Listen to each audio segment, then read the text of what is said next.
Welcome, ladies and gentlemen, to the Soul Seekers podcast, where we believe that hunting has the power to transform lives through primal adventure as we share our mission of mentorship is conservation. To learn more about everything we do, check out our show on Carbon TV or go to soulseekersnation.com. Freedom on, everybody, and stay soulful. This podcast is also proudly brought to you by Onyx Hunt. When I first got into hunting, I kept hearing all about public land and different access and how to find different locations to hunt. I was like, well, how are people even identifying all this stuff? Well, sure enough, I came across the number one hunting GPS app, and that is Onyx Hunt. If you guys want to get better at hunting and go deeper into your scouting, Onyx Hunt is the number one GPS app for that. Join the millions of hunters who trust Onyx Hunt to find more game, discover new access, and hunt smarter.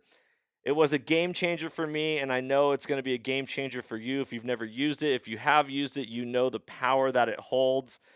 Guys, I really hope you enjoy this episode. If you want to know more about Onyx, go to onyxmaps.com/hunt and check out their app. Be blessed, freedom on, and stay soulful.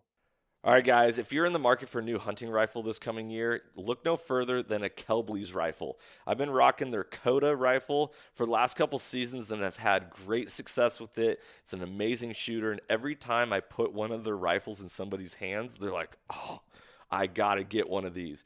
Kelbley's holds over 92 world and national records that are either broken or set on one of their actions or rifles. So they really set a higher level of accuracy. If you want to know more about Kelbley's rifles, go to kelbley.com. That's KELBLY.com.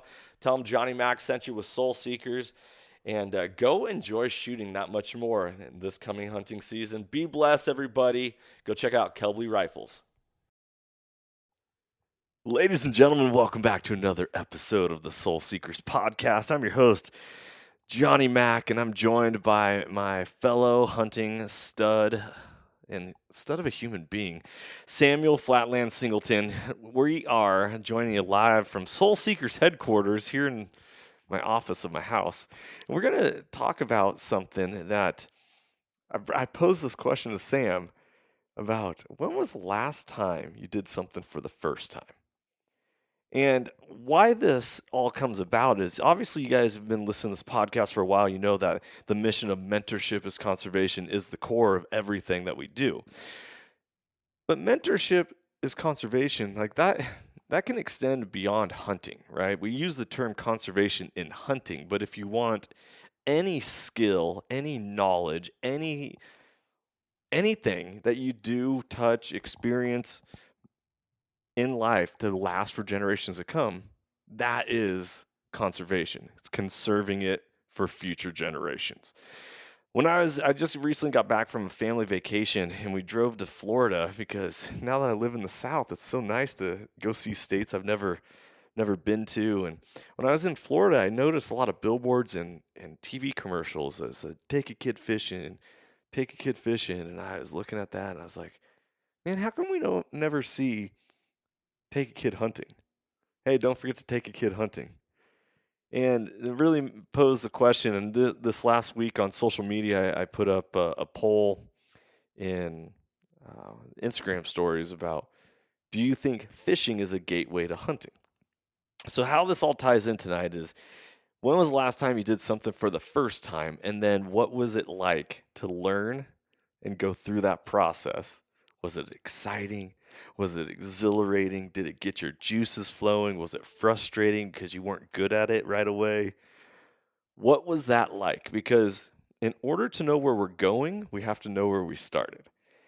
And that ties in perfectly with this idea of mentorship as conservation, making sure hunting lasts for generations to come, and all that. So we're going to dive into this. And Sam, I know I've prepped you a little bit for this podcast and talking about this, but hearing this stuff, you know, you when I met you explained to me like you weren't always a hunter or a fisherman or whatever, but it seems like from my perspective, that you have been.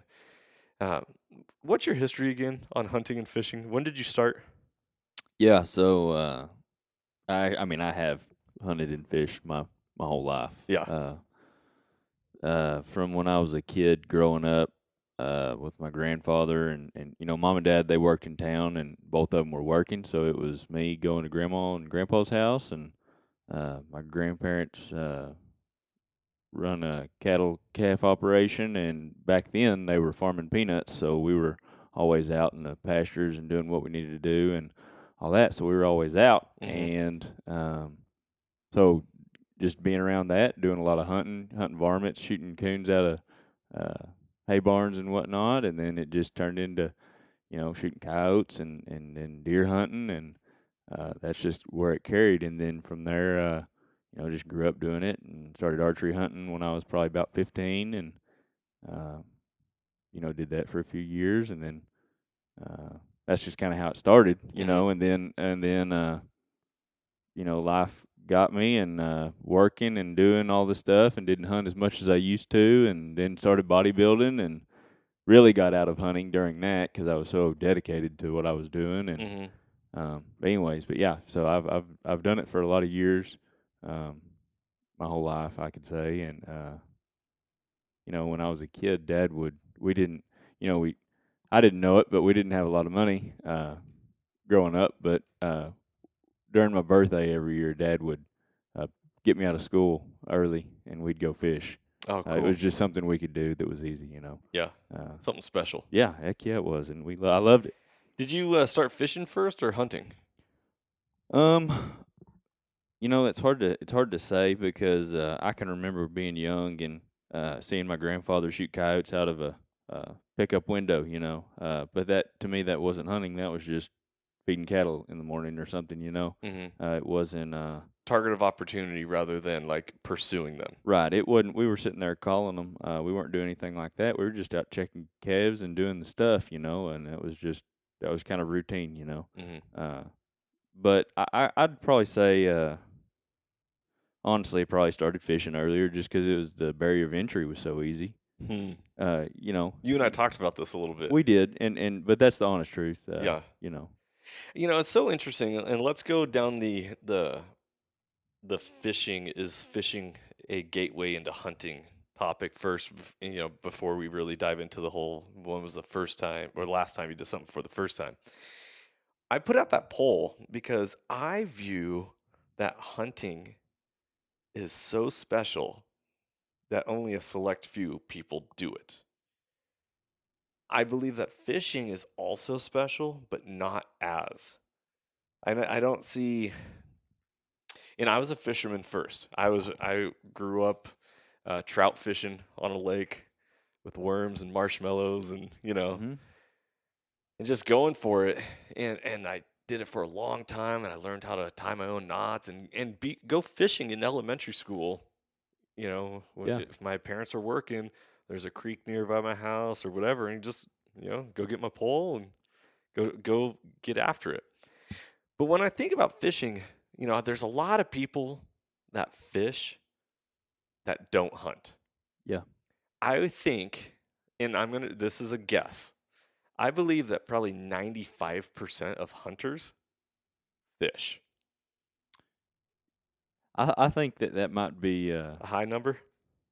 Yeah, but I don't know that you're fudging it much. I mean, I think that once you get, I'm not saying that hunting is the apex of outdoor activities, but once you get to the door of hunting, yeah, most likely you have fished before and spent time doing that. So I mean, that you could be accurate on that. That'd be a good question to throw out to the masses. Yeah. Guys, if you're listening to this podcast and you have any feedback on that, send us a message. Go to soulseekersnation.com, go to the Contact Us page, shoot me an email, or drop us a line on social media. I'd love to hear your feedback. My thoughts is this, that fishing is awesome and it's a gateway to the outdoors, but I don't think fishing is a gateway to hunting. I think, when someone catches a fish, now, guys and everyone, this is my opinion and how I am like closing my eyes and thinking about my childhood. You don't lay a hand on a fish and be like, oh man, thank God for this fish, the way you do when you shoot an animal and you finally get to walk up on it and you're like, there's effort, there's work, there's all that. But fishing because it's catch and release, Mhm. or can be, I don't think it makes it as special Right. and monumentous. And fish are everywhere in the world, right? Mhm. Like local stream, oceans, rivers, lakes, ponds, like whatever. Like I feel like fish are everywhere. Animals are everywhere also, but not all animals that you can like really hunt and get after. Maybe I'm wrong. I don't know. Well, I got something to throw at you. Okay, lay it on me. So think of it like this: fishing originally was not for sport; Fishing was for food. it was for subsistence. Yeah. It was. It is a luxury for us to be able to catch and release fish. Mm-hmm. Um, so maybe we are, as lucky as we are to get to be in the United States. We're spoilt with the opportunity to release our fish. Mm. You know what I mean? Yeah. Because having traveled the little bit that I have done, Yeah. I can remember going to Honduras and seeing kids fishing and watching them catch a fish, and I mean, one of them grabs it and takes off running, Yeah. type thing. You know what I mean? Yeah. But not saying that that's a bad. Not saying that what we're doing is Mm-hmm. bad or nothing. I just No, it's interesting. It It's a is perspective. it's very interesting. I had a talk one time. I think this might have been with Charles Whitwam of Howl for Wildlife, and one of the big pushes for anti-hunting is that a lot of anti-hunters, when they compare it to fishing, Mm-hmm. they're like, "Oh well, fishing. There's nothing wrong with fishing because you can catch and release." It's like, okay, you actually can catch and release hunting. It's called using hounds Mm-hmm. or trapping. Yeah. And yet that's not acknowledged or it's not talked about enough. And I don't think people actually understand that concept. Right. Is that if you actually want to catch and release hunt, go run hounds. Absolutely. You can catch every bear you want, every cougar, every bobcat. You'll run into deer, you'll Oh, run I've into elk, you'll get on and really. yeah. And, just go see the wildlife. Then you get people that will step in and be like, "Well, that's wildlife harassment." Right? Yeah. Like, well, wait a minute. Do you want us to be able to catch and release hunt? Or do you want us to not hunt at all or not, Well, we know the answer. right. What it boils down to is they don't want us to hunt. Yeah. But can't. I'm not here to change everybody's mind. I mean, if it's like harassment of wildlife to chase them around, then we shouldn't allow our dogs to go in go in a lake Oh or yeah. fishing pond. I mean, We shouldn't be able to swim in water I agree. because that's a harassment of fish. You can take it as far as you want and say, well, heck, you can't spray it off on you because you're going to harass them mosquitoes off of you, and they're just trying to eat. Right. You know what I'm saying? So Right. I mean, it's how far do you want to put a microscope on it? And Yeah. but I firmly believe, and I know you do as well, that these animals were put on this earth for us. They're there for a reason. Mm-hmm. And I've speaking of you saying, catch and release fishing, I have fished with a friend of mine, and I've caught a giant catfish and let it go, and he by God, he got mad at me Oh yeah. because he knew how much meat we could cut off that fish. And I wasn't completely against doing it. I just honestly I didn't want to go through the trouble of doing it at the time.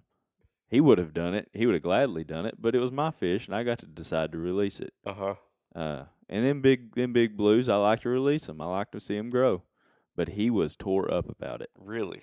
And he told me that. He said, God put these animals on our planet for us to utilize, and he gifted you that fish. Yeah. And you let it go. And I'll never forget him saying that. Uh-huh. But well, it's interesting. It's interesting that he said that to you, and that obviously left an impact on you. Sure. Because I've had a couple guests on here. One of them, Tim Corcoran, of Purpose Mountain. He does a lot of Native American ritual, spirit guide, coming of age, ritualistic type experiences. And he talks about in the Native American culture that you shoot the animal that presents itself to you. Right. Like, without a question, if that is the animal that is saying, here, you know, I'm giving up my life for you, take Right. me. Right. You don't disrespect it. Yeah. You don't pass it over. And It's interesting Mhm. because it's 120 years ago that was the case. If you Mhm. wanted to eat for the next 2 days, you didn't pass on an animal. Mhm. That was just how it was. Not saying that that's their way of thinking or or their meaning for it or whatnot, but Mhm. it's the truth. Well, it's interesting, when we talk about hunting, and we've talked about the um, the 5 stages of a hunter Mm-hmm. before. You've heard me talk about this, go through it. Yeah. That fourth stage, well, that third and fourth stage is when you start to pursue more mature, better representation of the species. Right. And it's not so much that we are the royal we Mm-hmm. as hunters are addicted to the bone, or we have to have the biggest antlers or whatever. It's because older animals are cagier. Right. They're harder to kill. An older animal that has lived that long is way more challenging to get on, to Yeah. get after, to get an opportunity to kill rather than a younger one, Right. right? And so, us as hunters, we need to be able to articulate this and be able to talk about, yeah, there's Native American cultures and ancestral ways of hunting that you take the animal that's presented to you. And then at the same time, knowing what your goal is and what not my goal is to shoot one older and more mature than the last year. Not because I need to worry about measuring stick or measuring tape or any of that, but because I also want to continue to grow my skills and my skill set. Right. And, why are the young ones easy to kill? Because they're young, Mm-hmm. right? So I don't know. What's your take on that, especially with the catfish statement that you were saying? I don't know. It's very interesting conversation to be had just because there's so many different caveats to everything in Mm-hmm. hunting. I don't know. I almost think it's more primal within us. I mean, if you think about it, uh, thinking about hunting would you be more driven to hunt a small little tiny little frail little deer or the alpha deer? Would Right. you want to go after the alpha deer? Yeah. I mean, as a man in us, I mean, we're fighters. We're not nurturers. The mamas are nurturers. We're the providers. Yeah. So we want to be alpha. All of us do. Mm-hmm. You can't. There's no. I mean, everybody's got an ego to them. Mm-hmm. We all want to be alpha. So I think it may be. We want to be the alpha dad. I don't know. If you think about, let's go back in ancient days. You got one arrow left in your quiver. That's right. You got one arrow, and you have two deer that both present themselves. A young one that doesn't have as much meat as the old one, and Yeah. the old one steps out after the fact. Yeah. You fling that one arrow. Are you doing your family justice when you're talking about bringing home meat Yeah. and providing? Are you doing them justice by sending that arrow early versus holding out and continuing to hunt? And this goes to well, is the universe providing? Is God providing? Is the animal sacrificing? I don't know. These are the things. Guys, I'm very philosophical. Yeah, If you haven't Yeah, you gathered are. that, obviously this is a soul seekers podcast. We're seeking after our souls and the souls of others. But I want to challenge you and challenge myself through these conversations, through these dialogues, because inward reflection leads to outward correction. If we want to continue to be better in our lives, if we want to continue to grow and continue to let our light shine and be the bright beacon of hope and joy and safety and comfort for our families and our loved ones, then we got to keep feeding that. So, inward reflection, it leads to the outward correction. So, is it right or wrong to toss back that catfish knowing that the guy who you were with would have eaten it? Yeah. I don't. In my opinion, I don't think it was wrong. Yeah. Because I know she was full of eggs. Yeah. You know, she went and spawned them, and I can come back now and go catch them. You know, And reap that benefit. I know exactly where she was, and I can get right back to her. You know. Yeah. Man, that's cool. Well, what do you think? Let's go back to the whole fishing gateway to hunting. Fishing, and it seems like hunting can get like this also. The idea of purists. Yeah. Like purists, bad apples in every bunch, but I feel like purists can kind of spoil the taste of it for people, but then so can the purists of hunters, right? Like, oh, nah, man, I want to do it that way. Right. Ultimately, it comes down to judgment, right? One person think they're cooler than you, or they're doing it the right way, and you're not. Ego. Yep. Ego ruins everything. It does. It's inherent within all of us, but it being cognitive and aware of it it'll make you better. Knowing that ego's right there on your shoulder, you got to think about it. And I'm not saying to be a wuss or a sissy, you know, but acknowledge it. I feel like my dad's he always told me, have an open mind. Just have an open mind. Don't be a fool, but have an open mind. And that's just kind of always been there on me. So, I don't know. Okay, so speaking of having an open mind, when was the last time you did something for the very first time? I don't know, Johnny. That's a tough question. That's a tough question. It's you know, I don't know. I mean, I know for you. I know what it is. Tell me. You learn how to use a camera. Yeah, that would be the last. Yeah, it would be the last. Absolutely, it would be. So and that was intimidating. Okay, so let's talk about that. Let's break that down. For me, mine was video editing. So for me, learning how to video edit this past January, February. And by the way, if you guys are looking at learning more about how to hunt black bears, I put up a couple e-scouting videos on YouTube all about how to hunt black bears in the springtime and how to hunt them in the fall, because they're similar and completely different. But let's talk about your intimidation factor of picking up a camera. Yeah. And I say, hey, Sam, we're going to hunt together. Would you mind learning how to use this so that we can capture a little bit more content? And I put this thing in your hand. It wasn't something that you inherently wanted to learn, right? Like, if you wanted to learn how to do photography, you would have done it on your own. Right. Yeah. Yeah, I wouldn't have. It wouldn't have been something I would have gone and picked up myself. Yeah. You know. But opportunity presented itself. Yeah. Well, and what's crazy is after I got in it, you know, it's fun. Yeah. I enjoyed it, you know. But yeah. Has a little an addiction to it. So your process, let's break down your mindset. When you were learning how to do something new, it was intimidating.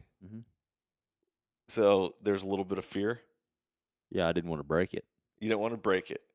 Did you have fear of screwing up? No, because I didn't have anything to screw up yet. Okay. Was there ego involved? For me? Yeah. Not at all. Not at all. No. Challenge, like if you didn't have somebody there to kind of push you and continue to say, hey, this is how you keep getting better, this is how you keep getting better, do you think you would have put that camera down and been like, ah? If I was by myself? Yep. Yeah, absolutely. Why do you think that is? Well, let me say it like this. How many times did I pick it up without us even talking about it?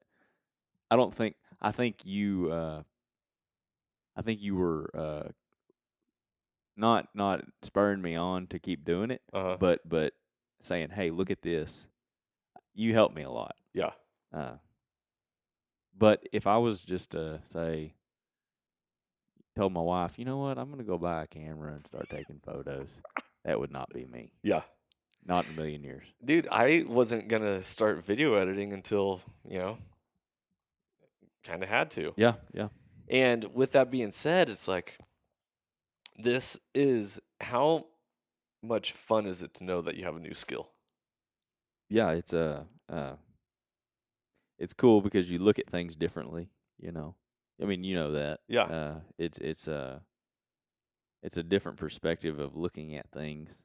And it, like, I don't know, I kind of think back of like when I was racing dirt bikes or, you know, racing motocross, I'd always be looking like, oh, there's a rock there. You know, it's the same thing with the camera. You're looking at things and you're like, oh, look at that right there. You Yeah. know, kind of picking through stuff a little differently. Yep. But it is very fun.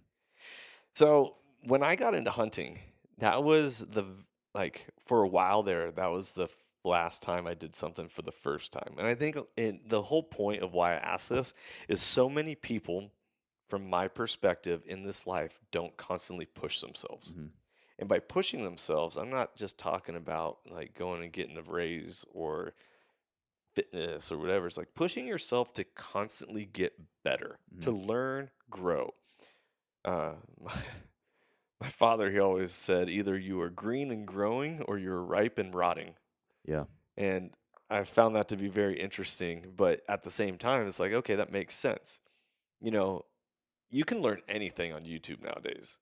Oh, yeah. Anything. And yet Yeah. I am still intimidated to go on YouTube and actually learn the process of stuff.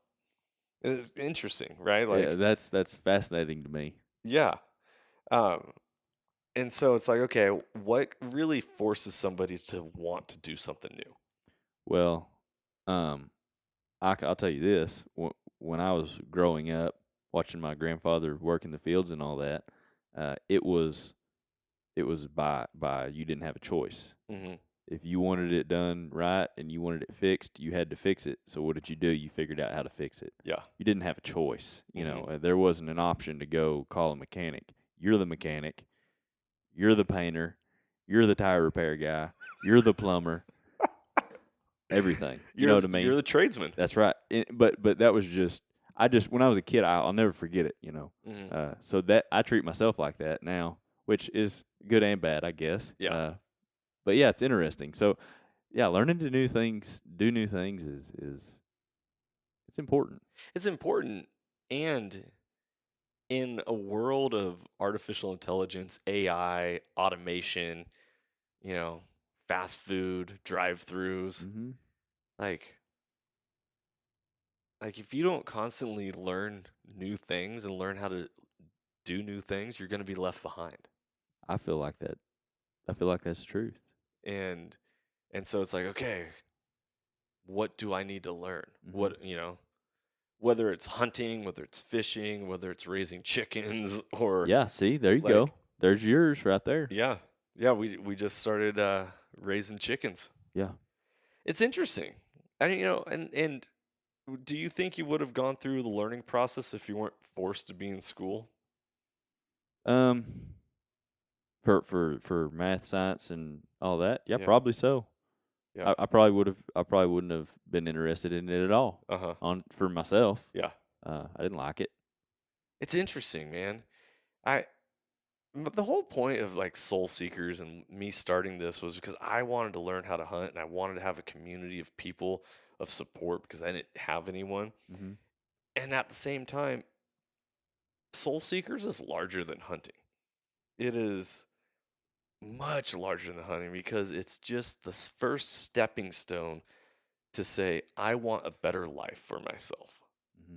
And it starts by being able to feed myself and feed my family. Right. And let's start with the basics with food. Okay, now what?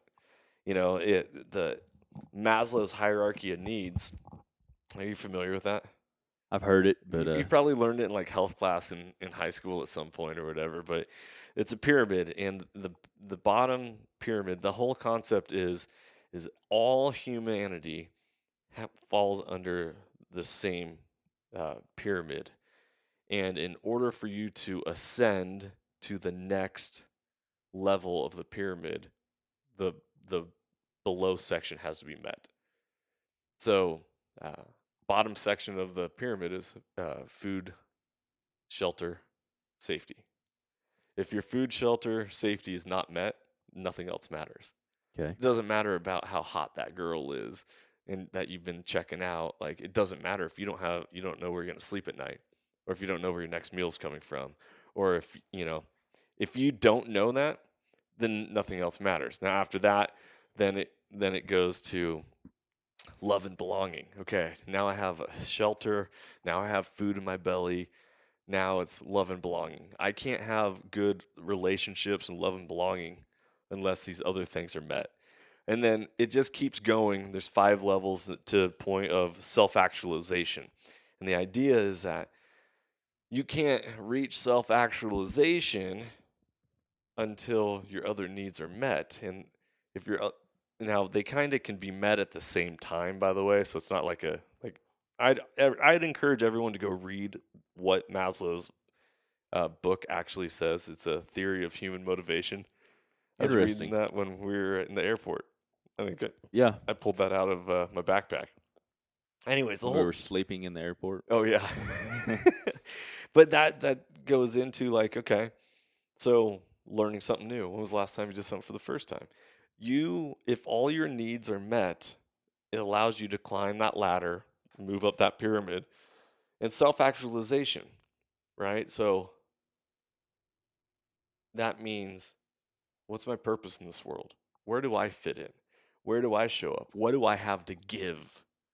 And it allows you to actually reach a level of reflection to have outward correction. Because if you don't know where your next meal's coming from, the last thing you're thinking about is, How to be better. yeah, how do I show up in this world for other people? Right. Yeah. Yeah. Um, so I feel like, this is a motivational podcast. It's a philosophical podcast. It allows you to start chewing on this and to think. And if you're not presented with these types of questions in your lives, then it's time to start addressing it. I mean, if you're listening to a podcast, then you at least have your basic necessities met. The lower end of that pyramid is met because You got a cell phone. you got a cell phone, and you probably have headphones, and you have internet, Right. and you have luxuries in life that afford you to be able to listen to a podcast. So then, what else are you doing to better yourself? What are you doing to sharpen yourself? Yeah. Where are you challenging and growing? A lot of wealthy and successful individuals say that you don't ever want to be the smartest person in a room.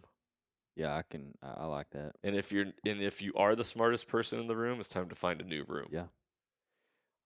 You are the sum of the people that you keep, right? So I believe in that. if you are surrounding yourselves with people that are going to build you up and challenge you to grow and extend yourself, then you're in the right place. If you're surrounding yourself with people that are dragging you down and saying, "Oh man, nah, why are you doing that? Nah, man, nah. What are you trying to prove?" Misery loves company. Misery loves company. Absolutely. Absolutely. You and I, we've been challenging ourselves this year between doing carnivore diet Yeah. and different new ways of thinking and being. That is really fun. And it makes it more fun. It makes life more fun. Yeah. I hate doing life by myself. Yeah, I do too. You talking about carnivore diet and all that? Some folks that I work with, they're always asking me, because I used to bodybuild, so I know what a diet is, and I know how to do it, and I know how to stay on it. But people are always asking me how to lose weight. How do I need to lose weight? Yeah. And then you tell them what they need to hear, and then they don't They don't want to do it. don't want to do it. Well, the interesting thing is exercise also doesn't make you lose weight. No, it does not. It just makes you more hungry. But I think but here's the thing. I think anybody in this world can lose weight or get in better shape or whatever. It all has to do with discipline. Mm-hmm. That if you do not have discipline, Mm-hmm. nothing is going to work. You have to hold yourself accountable. Oh, yeah. You have to. Yeah, no one's going to come save you in this life. Whether it's you with firearms and Second Amendment and, big daddy government's not going to come save you. No. It doesn't matter how many taxes or regulations they say, you choose what goes in your mouth. Yep. You choose what goes in your body.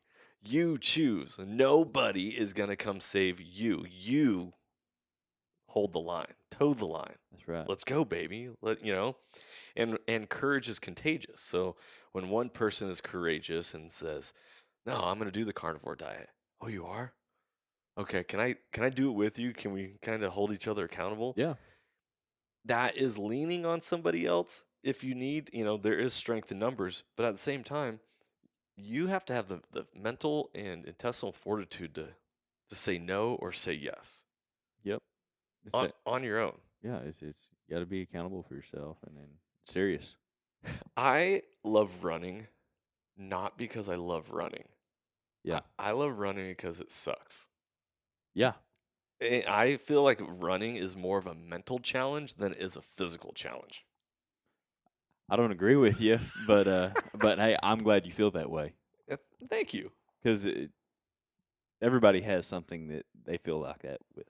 Yeah, At least I hope so. yeah. You know, that could be just waking up to go to work.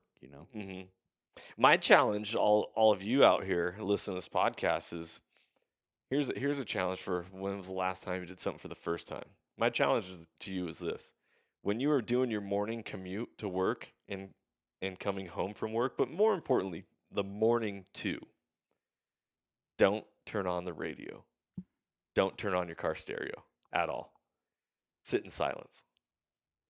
Sit in silence and challenge yourself through whatever feelings you're experiencing. Feel them. And then say, man, why am I feeling like this just being silent? Mhm. A lot of people are uncomfortable in silence. A lot of people don't know how to be by themselves.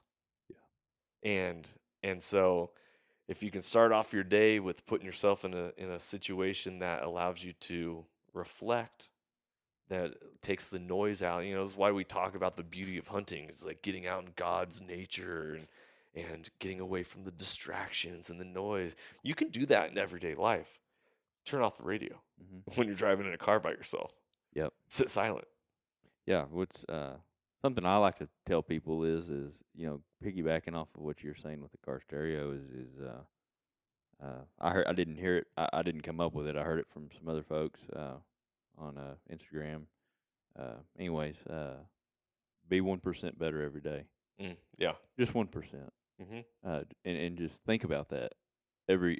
I think about it probably too much. But and it doesn't matter whatever you do. Be 1% better at mowing the grass if that's what it needs to be. It doesn't matter what it is. Love your wife 1% better. Try to, or play with your kids for 1 more %. Just do something. Just be 1% better every day, and it'll compile over. It was interesting. I had a really heavy conversation with my wife about a week ago, and we were talking about being good parents to our kids. Now, my wife, she is somebody who is very conscious about the food she puts in her body and the food that she puts in her children's bodies, and at the same time, I grew up in a stressful, uncomfortable household, and I comfort eat. And she's very like, man, I don't want our kids to pick up your habits, unhealthy eating habits. And I'm like, I totally get that. At the same time, I also want to make memories for kids, Absolutely. right? Like when you look at your children, like what are the things that they're gonna remember? And I, like going out to get a donut with dad or mom, no matter how unhealthy a donut is, like that's a memory that kids have. Mm-hmm. Like, oh, I remember every Sunday morning after church we go get donuts or fried chicken or like these specific things, and they remember. And I had to talk to my wife about this. I was like, yes, we feed them healthy, and they're the one thing that if we don't do any, like, kids don't need grand vacations. They don't need every toy in the world. They don't need all that stuff. What they will remember going and getting a $2, it used to be 50-cent donut. Now it's like, Yeah. go get a $3 donut. Yeah. And then they're happy for the day. And they're happy to be like, maybe it's till next week. Oh, guys, I can't wait till we get our donut next week. Yeah. Oh yeah. And that's just an example of something. Sure. But it all, how it all ties in is you said, be 1% better. Maybe that 1% better is how you spend your time with your kids. Yeah. It could be anything. It could be anything. Right. Whatever's important to you. Yeah. You know. We are not big on screens for our kids. We haven't had cable television in years. Yeah. But if the kids watch screens, it's couple reasons is A, family movie time. Like, let's sit down and watch something together. B, mom and dad are going to do a workout, and we don't want to be interrupted intentionally. We don't leave to go to gyms. We have a house, Yeah. little TV babysitter at that point. Well, my oldest boy, Carter, he was like, Dad, I really wanted to play Mario Kart with you the other day, and you didn't play Mario Kart with me. And we have a routine in the summer where it's like, all right, no TV until dad works out. And wake up in the morning, you play with your toys, you got to read a book for yourself, read a book to your baby brother, go read The Man in the Arena out loud. I told him I'd get each boy an ounce of silver. If you memorize The Man in the Arena that sits above our dining room table, get you an ounce of silver. So Nice. Shout out to the trash man. He said, man, your boys memorize that? I'll get them an ounce of silver Yeah. also. I'm like, heck yeah, trash man. I appreciate that. I dig it. Anyway, so, no TV until, have you brushed your teeth? Is your bed made? Play games. Involve. Get active. And so, but Carter, he was like, man, Dad, I really wanted to play Mario Kart with you, but you never played with me. And I was like, you know what? You're right. And so, was it this morning? No, yesterday morning. Yesterday morning, woke up, turned the TV on. I sat down. I go, all right, let's play right now. And he was like, what? He's like, yeah, Dad, awesome. But it made it for him. Sure. Like this, his dad was engaging with him and meeting him where he's at. Right? This is a really good thing.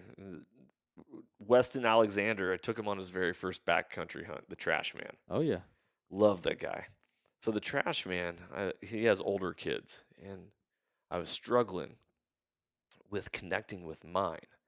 Not because I'm not intentional, but like, hey, Carter, hey kids, you want to go do this? No. Do you want to do this? No. Do you want to do this?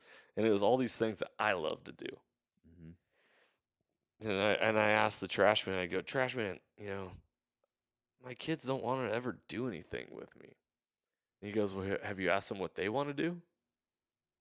And I was like, hold up. What's funny is I could hear him saying it. A perspective shift. Yeah.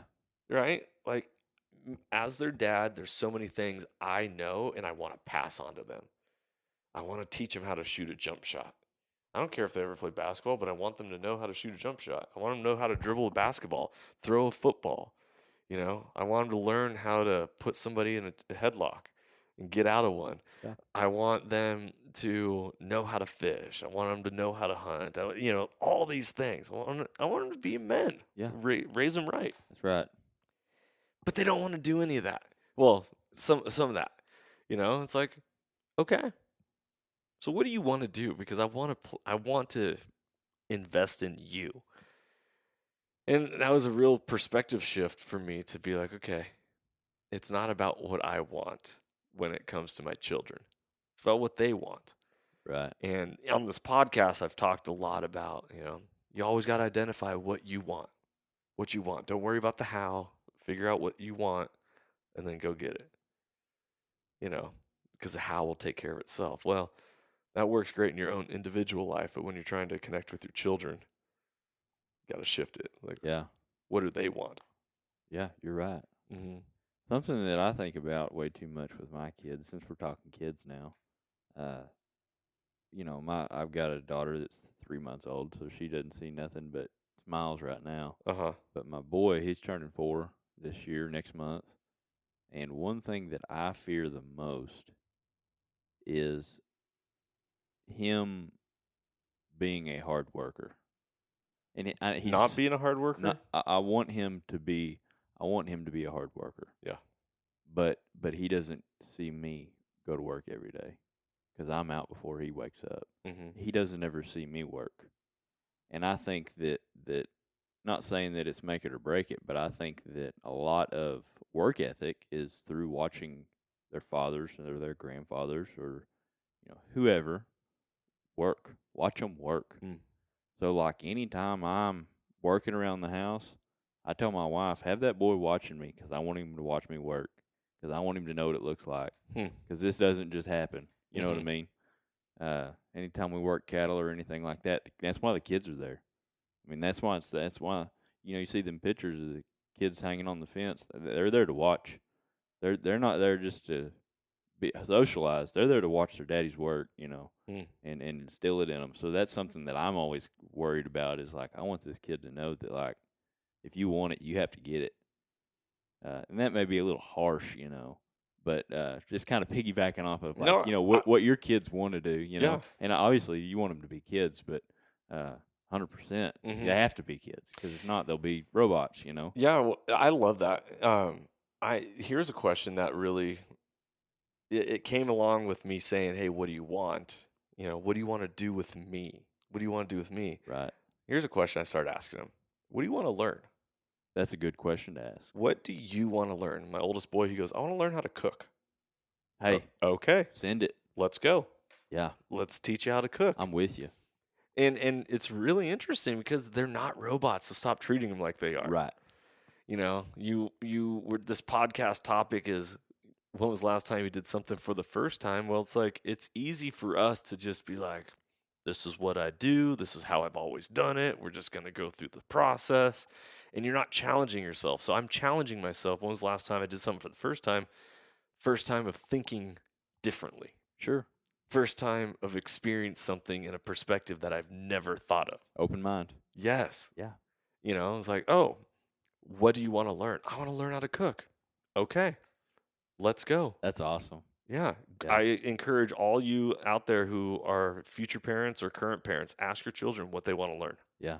Now, when they're young, you might get some crazy answers, Oh yeah. So Carter, he's 9. Dang, dude, he's gonna be 10 in December. So that's the first time I've asked him. It wasn't until a couple weeks ago that I asked him this. Yeah. And I'm like, why have I never asked him that? And you know what? No one ever asked me what I wanted to learn. No one ever asked me what I wanted out of life. Really? Yeah. People say, what do you want to be? Right. Well, being, like, what do you want to be or do for work is way different than what you want. Yeah. What do you want to learn? Yeah, it's interesting to think about it like that. That's a good question to ask, not just your kids, but heck, anybody, your spouse, your other people you're around. I mean, challenge them. Yeah, it's a good idea. I appreciate that. Dude, my pleasure, brother. Yeah, I appreciate that. This is iron sharpens iron, so the countenance of one friend to another, out of the Bible. We can't sharpen ourselves as effectively unless we're rubbing against something else. Right. And that is a friend. That's a community. That's a mentor. That's your spouse. That's somebody else. Because, definition of insanity is doing the same thing over and over and over and expecting different results. Right. So if you always do it the same way, because I've always done it the same way, it's like, this is tying it into hunting. Oh, I'm going to hunt the same hill on the same stump that my granddaddy used to sit at this tree stump, and my dad sat here with them, and I'm sitting here, and they used to shoot all sorts of deer, and like, cool. And how are you getting better? Yeah. Go hunt land you've never hunted. Yeah. Go chase a species you know nothing about. Yeah.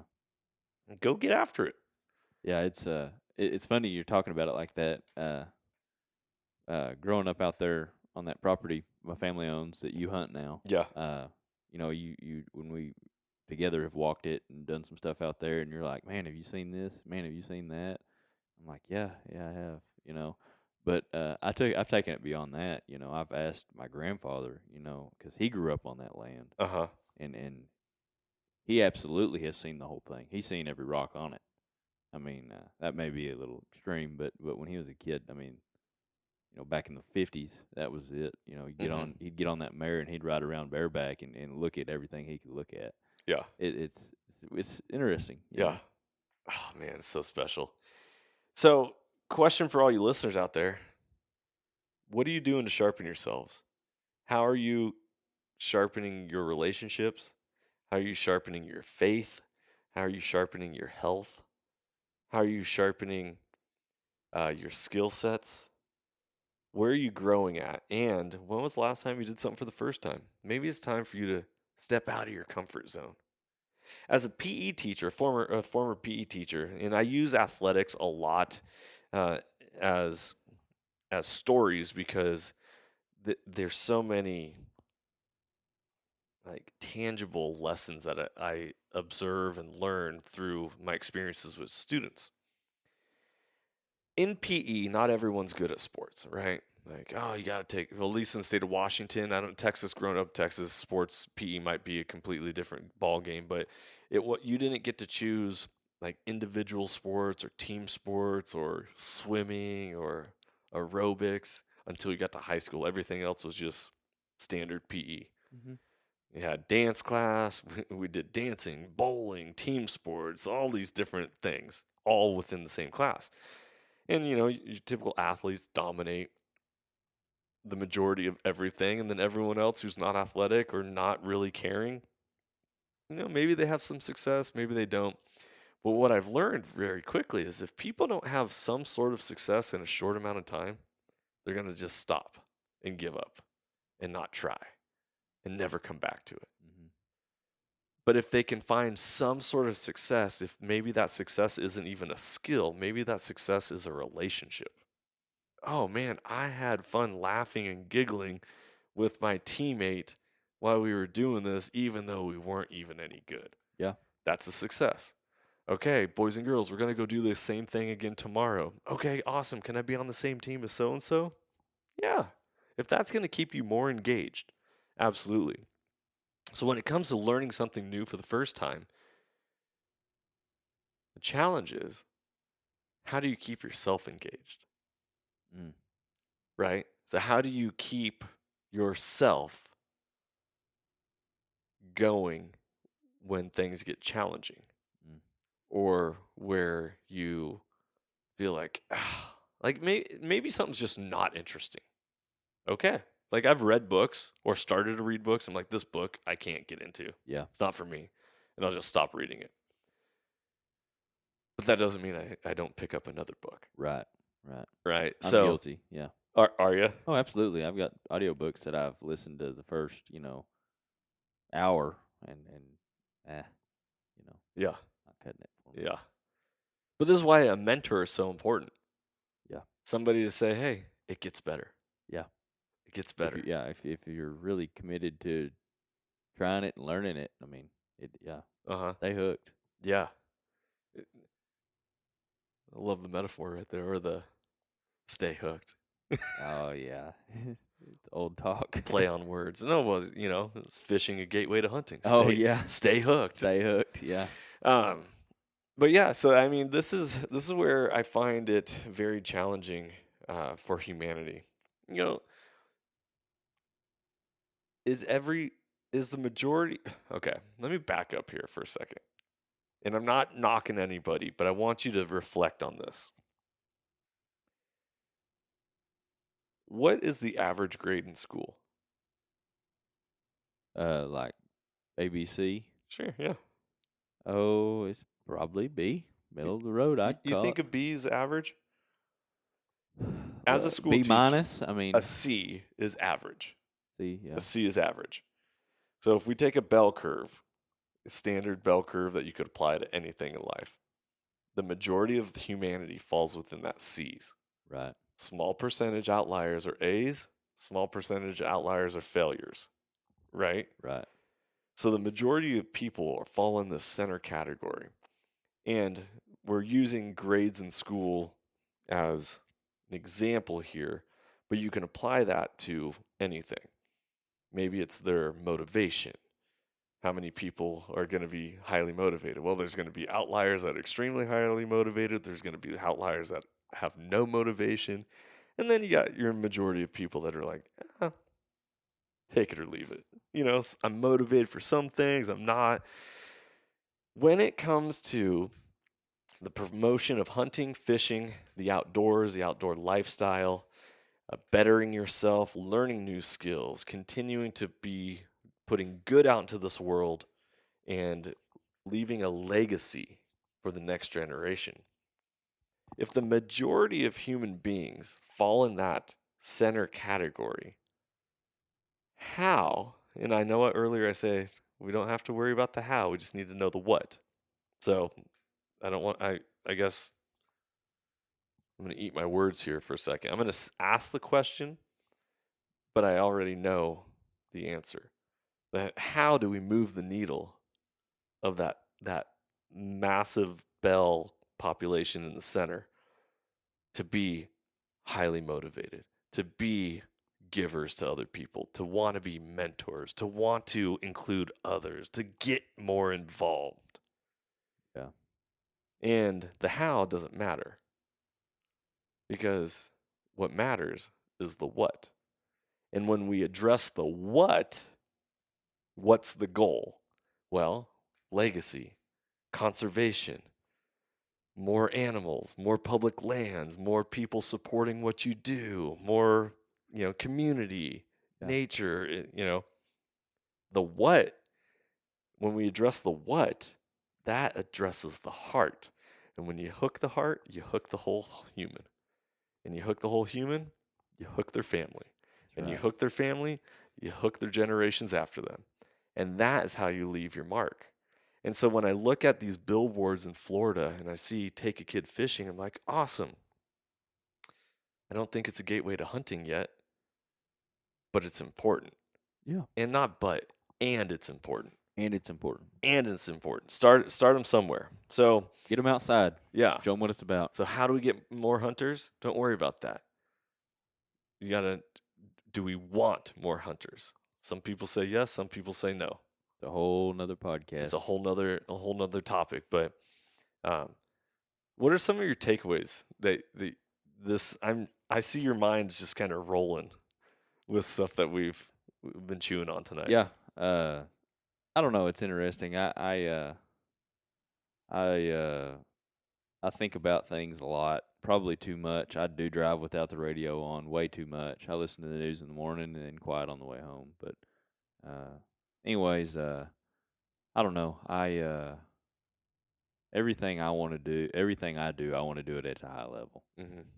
I don't care if it's how clean my pickup is or if I'm a perfectionist, and it's a detriment. And sometimes when 1% better is good, I want it to be 100% better. Mm-hmm.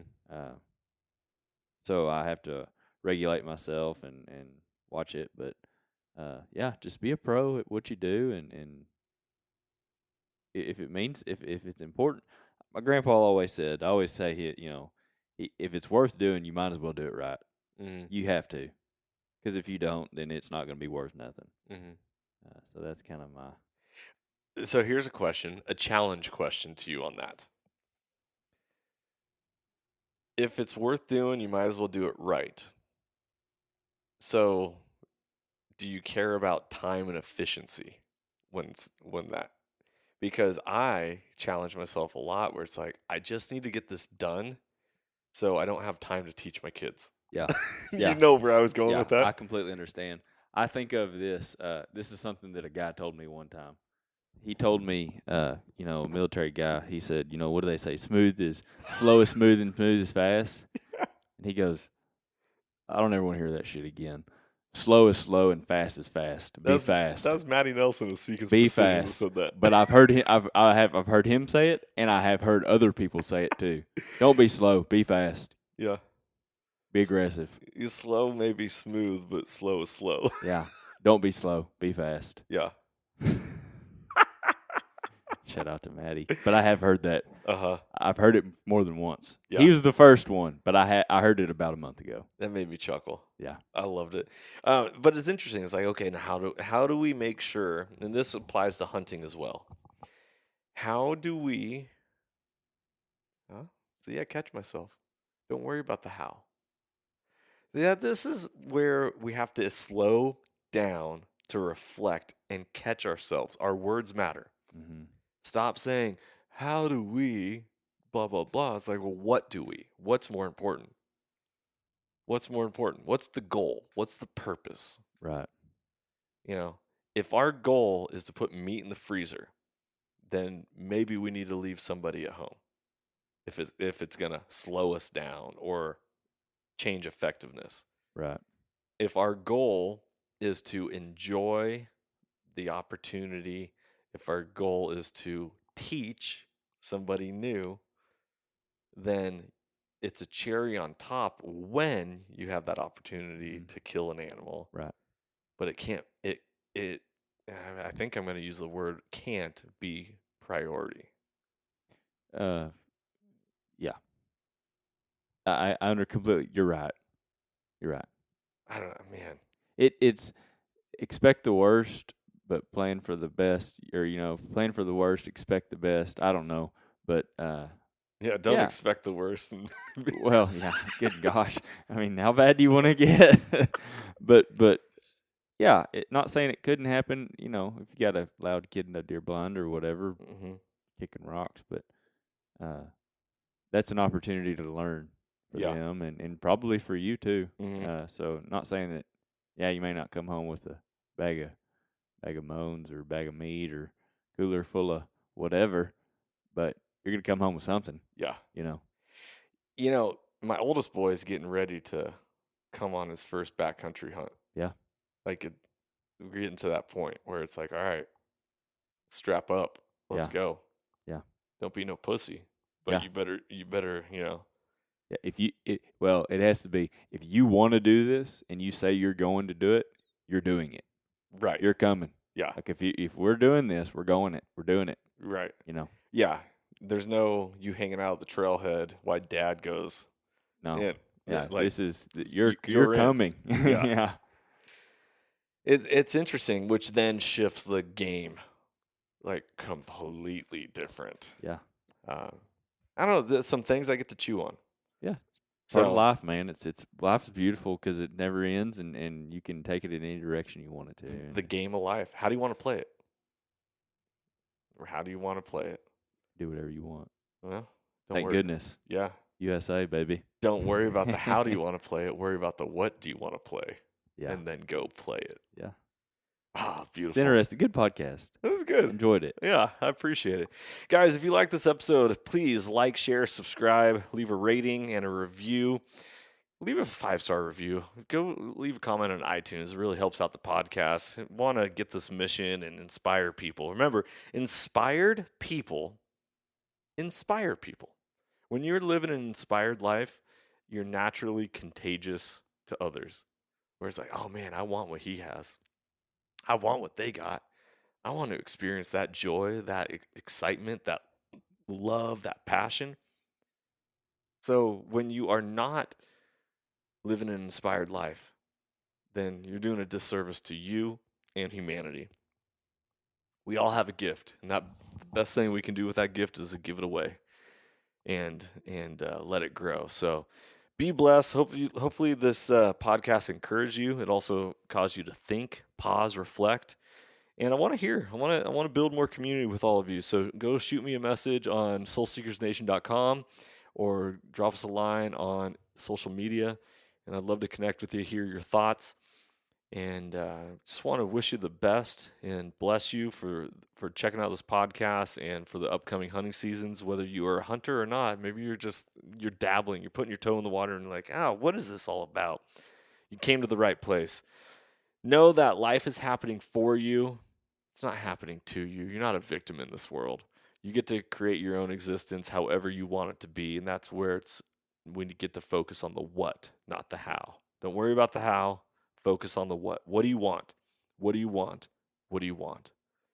For Johnny Mack and Sam Singleton, thank you so much for tuning in. Be blessed. Freedom on. And as always, stay soulful. If you enjoyed today's podcast and want to support the show, you can always like, share, subscribe, and leave a rating as it helps us share our mission of mentorship is conservation. Thank you so much for tuning in and being a part of Soul Seekers Nation as we transform lives through primal adventure. If you want to get more connected with the podcast, check out the Soul Seekers Nation Facebook group, as I look forward to connecting with you on the next episode. So stay tuned and stay soulful.